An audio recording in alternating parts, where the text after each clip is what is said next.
বললেন, জিবরাইল রে, আমার বন্ধুকে নিয়ে তুমি জান্নাত পরিদর্শন করো। আবার রাসূল আর জিবরাইল দুইজন জান্নাতের মধ্যে হাঁটতেছে।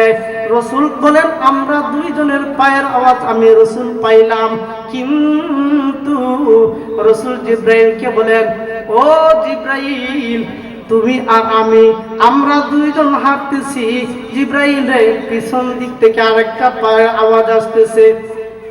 জিবরাইল রে পিছন দিক থেকে আরেকটা পায়ের আওয়াজ পাওয়া যায়। ও জিবরাইল, আল্লাহ তো তোমার আমার জান্নাতে যাওয়ার পারমিশন দিছে, তৃতীয় নম্বর লোকটাকে।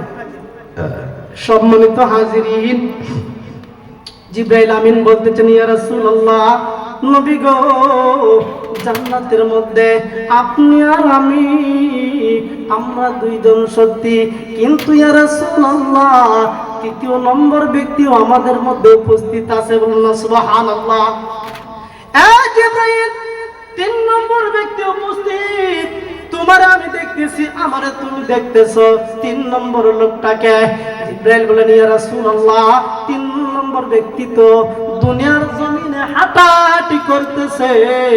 ইয়া রাসূলুল্লাহ, আপনার একজন উম্মত গো, সে পৃথিবীর জমিনে হাঁটাহাঁটি করে, আর তার পায়ের আওয়াজের ক্ষমতা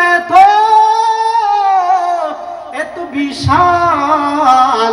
এবার জিবরাইল বলেন, ইয়া রাসূলুল্লাহ, নবী গো, তার পায়ের আওয়াজের ক্ষমতা এত বিশাল, আল্লাহ পাক রব্বুল আলামিন তার এত ক্ষমতা দিয়েছেন গো, সে এত ক্ষমতাবান হয়েছে, সে দুনিয়ার জমিনে পা দিয়ে হাঁটে, আর ওই পায়ের আওয়াজটা প্রথম আসমানকে অতিক্রম করে নিয়েছে, দুই নম্বর আসমানকে অতিক্রম করে দিয়েছে, তার পায়ের আওয়াজ তিন নম্বর আসমানকে অতিক্রম করে দিয়েছে, চার নম্বর আসমানকে অতিক্রম করে দিয়েছে। এইভাবে আল্লাহর জান্নাত পর্যন্ত তার পায়ের আওয়াজ চলে এসেছে। সুবহানাল্লাহ বলবেন না? এবার ভাইয়ের আমার, ও জিবরাইল, আমার এই উম্মত এত দামি।